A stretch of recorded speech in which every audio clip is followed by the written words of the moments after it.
A mentor can help you run your gym, but don't take my word for it. I could be completely full of it. So today we've got a real gym owner who's going to explain why he signed up for mentorship, even though he couldn't afford it at the time. It's Two Brain Radio, and I'm your host, Mike Warkentin. Please subscribe and hit like wherever you're watching or listening.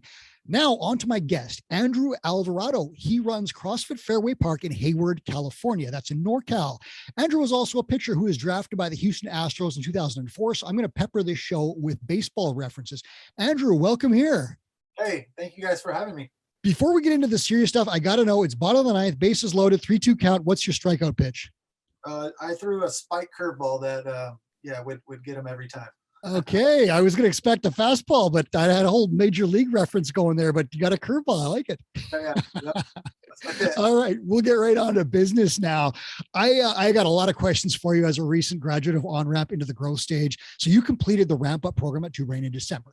Give me some broad strokes here, like right off the top. How dramatically did your business change over the course of the ramp-up? So, during ramp-up, it really taught me what I'm selling. Because before I used to think that I was trying to sell the CrossFit class, right? Like a good time, a good vibe. And they really got me to understand that I'm selling results and coaching. And that changed like my whole perspective on everything. They also got me to really dive into like individual relationships, which made me a lot more excited to come to the gym in recent time. Because like I feel like now we're actually moving towards something, right? Some goals. Know what I offer. And then also too, like they helped me really figure out like what I'm worth and how much I need to charge. That's a big one. That was huge for me too. Huge, because the whole time, like when I first started, you want people to sign up. So then you just keep cutting yourself down. Yeah. And pretty soon you're left with just a gym full of people that aren't paying what you're worth. So they really helped me with that and figuring out like what I'm offering too. Like that's the big thing. Like I'm offering now personal training, group training, and then nutrition coaching, and I'm able to like really dial those in. So yeah, it's been it went by fast, but it went really well for me. Okay, we're going to dig into some of the details of that, but let me know, how long were you in business before Ramp Up, and why did you choose to sign up? Especially you didn't have the cash at the time. Why did you do that? I've been in business 7 years. Yeah. When I started, I didn't even know what CrossFit was, right? So it was an opportunity, and I filled this spot, and I tried to make it my own, but I never knew what it was. And so for years, I just kept doing the same thing over and over again, and then until finally, I really got some help with the coaching side, the class side. I definitely figured that out first, but then finally, like it was last year, I took a vacation, and I just was like, I can't do this anymore. I can't afford to do this. When I came back, I started making some changes on my own. But I never felt like I knew if I was starting in the right spot. And so, I didn't have the money at the time, but I told myself that I was going to do it. Like I was going to make enough. I was going to follow everything that they told me to do. I don't care what it was. I was going to change it, and I was going to earn it back. And that feeling that you get when you sign up for something that you don't have the money for, it's nothing. I've had good parents. My wife makes good money. I never had that, right? Never had that feeling of like being starving. And that's what it gave me. It gave me that feeling of having to like to do this. And otherwise I was going to fail.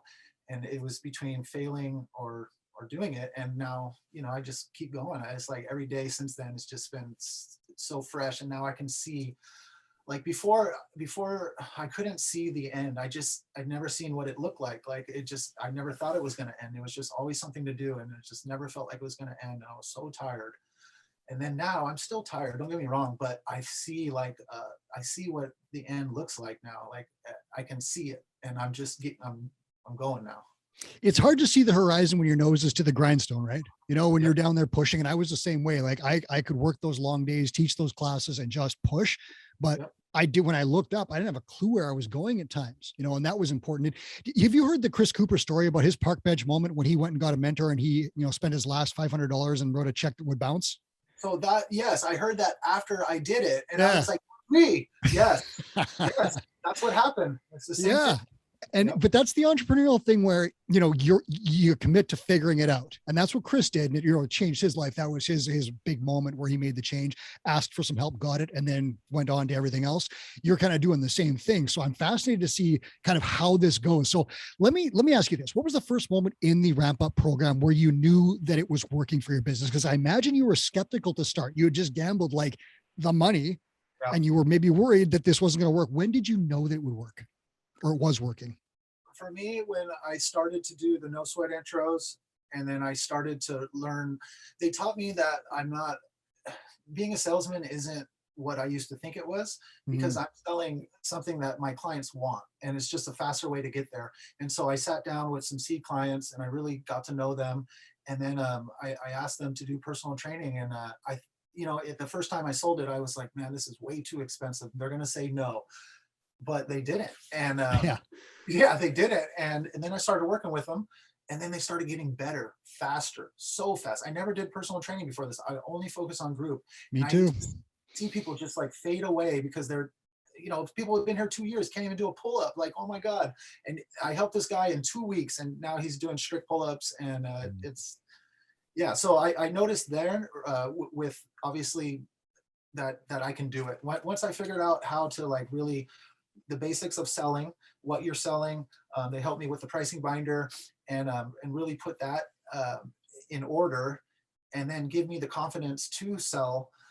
That's when I knew that I can do this. And then I was thinking like, well, once I get it down, then it's going to be time for me to train someone else to do it. And then I see Ah. how I can eventually see how I'm going to step away. But right now, it's definitely me right now. I'm learning how to do everything myself. I'm learning to be a salesman. I'm learning everything. And then I'm hopefully going to pass that on. That's the goal. So it sounds like, you first figured out what you were selling, and it sounds almost silly, but I was in the exact same boat where I didn't know what I was selling. I was selling group classes, group CrossFit, some hand tears and some muscle ups and that kind of stuff. Right. And that's what I was selling by default without making a choice. I didn't even realize at the time that you could sell CrossFit in a personal training setting. Right. I didn't do any of that stuff. I didn't have a nutrition program, none of that stuff. So I hadn't even made a decision on what I was selling. And now that when I did, then you could actually start offering those programs that would help people. The thing that you mentioned, sort of the help first sales, you can get Chris Cooper's book on Amazon that will tell you exactly about that. It's the idea that I'm not forcing something on someone that something they don't want. They want it, right? They actually want it. And I did the same as you, where I thought all the time, like, oh, this is expensive, I wouldn't pay this, but my clients were only too happy. Did you have that experience where like your clients just said like, oh my God, this is so worth it? Yes. Yeah. And it's mind blowing. And every time that happens, then it makes you the old feeling go away a little bit. And it's just worked out really good for sure. Yeah. So then you also got your sales, and that's one thing that we, working hard in ramp up is to figure out what you're selling, figure out how to sell it, right? So we want some quick wins in the ramp up program so you can earn that money back and start seeing those results. You learned the sales process, and now you've got what we call climbing the value ladder, where you're looking to now replace yourself in that role so you can go on to building other things. I'm going to get slightly ahead of myself and ask you, if you do replace yourself, what are you going to do next? Well, yeah, well, I don't think I've got to that point. Okay. It's not a fair question because I've thrown it at you out of the blue, but I was just No, curious but if you had a big plan. no, no, I really like coaching. I like my goal here is 75 members. I'm a really Yep. small gym, and I really like being here with them. I do want to be here less and focus on the things like maybe doing the introduction classes. Like I really like helping the people when they're just starting out and getting them to kind of fall in love with fitness. So I can see myself going there. I definitely have a plan though for like in terms of my metrics, but what I'm gonna do after, I mean, I'll probably go fishing or something like that. Like, I'll join you for some fishing. That'd be great. Although I don't know about NorCal fishing. There might be some sharks down there, but Yeah. you mentioned metrics. Do you have any key growth metrics that you wouldn't mind sharing? Or, how is your business doing post ramp up and now that you're Okay. working in our growth Well, stage? so so I started having conversations with people because the one thing that Two Brain gave me was confidence in what I'm selling. And it became really hard for me to see people that were paying a lot less in with other people that are now paying my rate. And so I started having conversations with people, and then people started to leave a little bit. So, but before that happened, because I'm actually getting ready to raise my rates. Um, before that happened, I seen it was an easy $2,000 per month for 2 months, just right off the top, because I started adding personal training. So you added $2,000 to your bottom line right off the top. Yep, because of personal training, and because I started doing fundamentals, which is now $400 when they come in. It's 8 30-minute sessions. And so every new person coming in has to do that. So then there was one day where I made, it was like almost $1,100 in one day. And the most I've ever made in one day was like $350. Wow. And yeah, I know. I took a picture of it, sent it to my mentor, and he was like, well, let's get you every day like that. And I was like, haha, but he was being serious. And that's when I knew. I was like, holy shit. Like, let's do this. Who's your mentor? Russ Francis. He's from Jersey. Very cool. Yeah. I just wanted to make sure that I knew who was giving you the right advice there. That's fascinating. So right away, you're seeing some results on these things. Before, were you just dropping people into group classes, or what was the entry to your business before you had a ramp up or a fundamentals program? Yeah, come take a free class, come sign up and just try to impress them that day. And then I would spend the whole time trying to help them because they didn't know how to squat correct. And then my other members would be left behind. Yeah, sure. We led the same life. Like I did the exact same thing. And it wasn't until I started doing the prescriptive model that it really started to change. And in that model, I imagine now when you're getting new clients in the door, instead of, doing that thing where you're, I got to fix your squat in the middle of class, you can actually find out what they actually want and then say, hey, you need nutrition and personal training. You would do better in group classes. And then it makes the sales process easier. Is that what you're finding? It's way easier. And it's better for them to come in and do the personal training right off the bat, because then some of them decide to stay, or they definitely will add it. Like the whole thing I'm pushing now is to do your membership and then at least one per month personal training, so we can start working towards stuff. Yeah. Have you seen I think I know the answer, but I'll ask you anyways. Have you seen your average revenue per member rise significantly as a result of these changes? Yes. Yeah. And then, no, it's, I never kept track of any metrics before this, never, man. And now it's cool to see I know what to keep track of. I know what's important. It doesn't feel like every day is just like a cluster, it's never going to end. So, I have, the metrics are going well, and it's nice to actually see it, Yeah.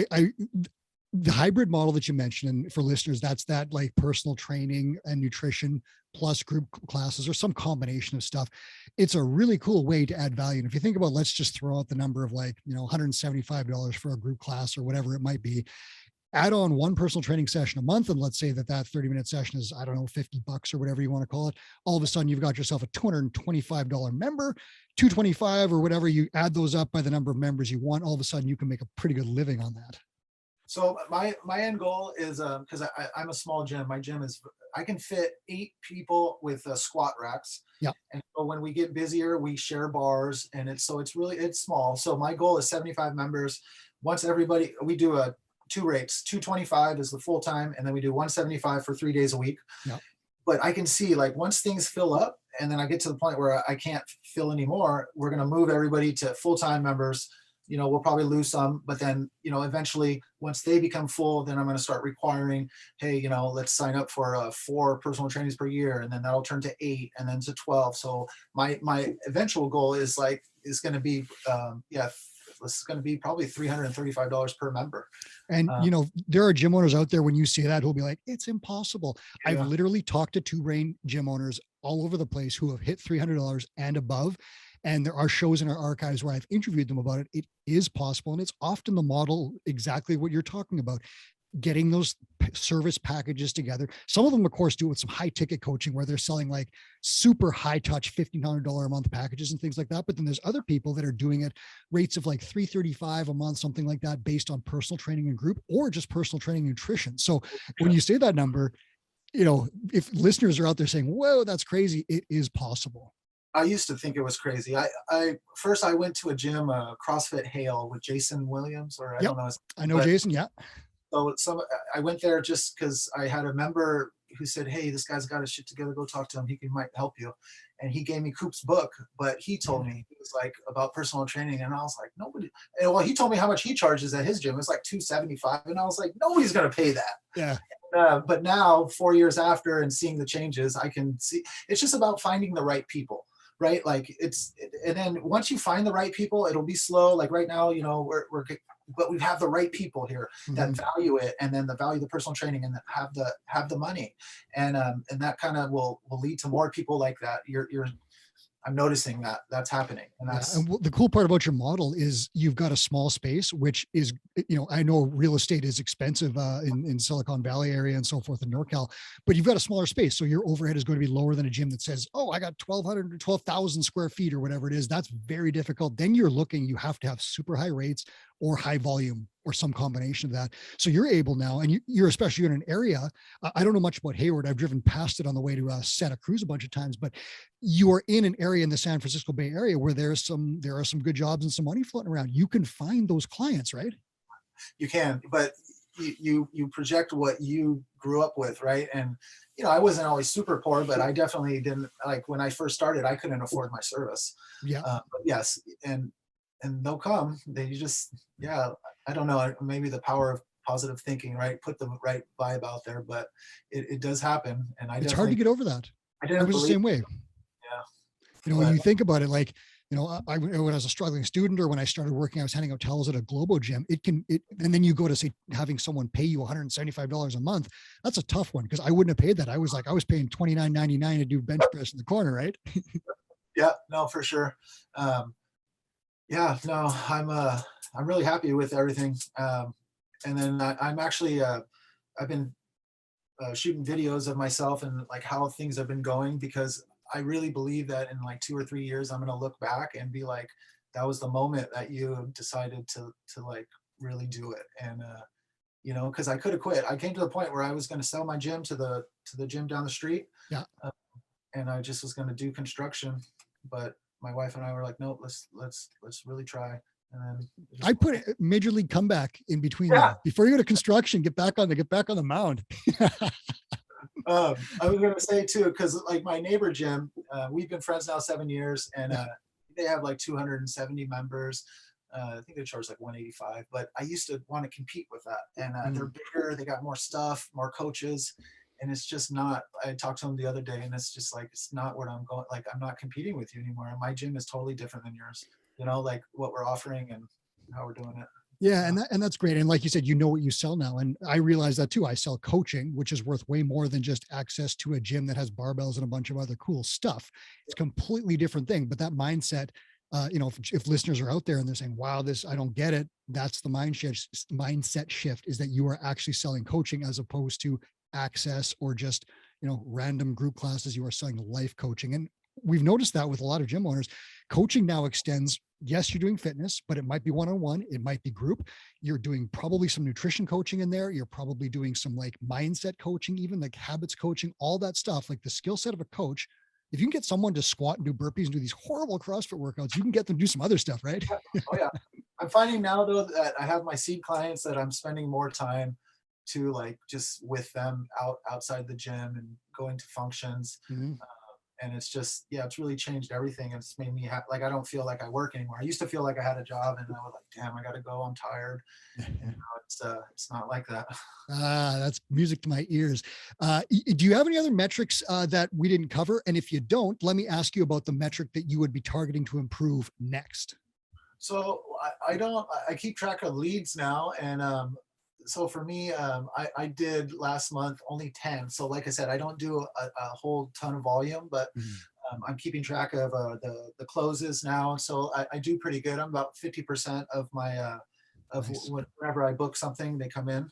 And I would say my goal is to get 10 new members per month. That's always like a goal of mine. But I'm not also too doing any advertising right now. My mentor and I just decided that we want to focus on trying to change the important stuff first, and then when I can handle it, I'll try to get some ads out there. Yeah, because the last thing you want to do is acquire people when you're not ready for it and then lose them right away because you made some mistakes. So what are the things, I guess we'll call them the fundamentals or the foundational stuff that you're working on? What is the big stuff you're doing right now with your mentor? Well, the roles and tasks, Yeah. separating that, and then coming up with the playbook. And then he wants me. I have two. The way I had to do it, I had to let go of some people for coaching. Because I'm doing the 4 nines model, and yeah, so we have members that are becoming coaches, and we're in the process of training them right now. And so that's really big. And then also getting them to like fill out the evaluation sheets, and the uh, the the contract, basically the terms of agreement things. So I'm meeting with him next week, and then we'll have that done, and then he'll give me another focus.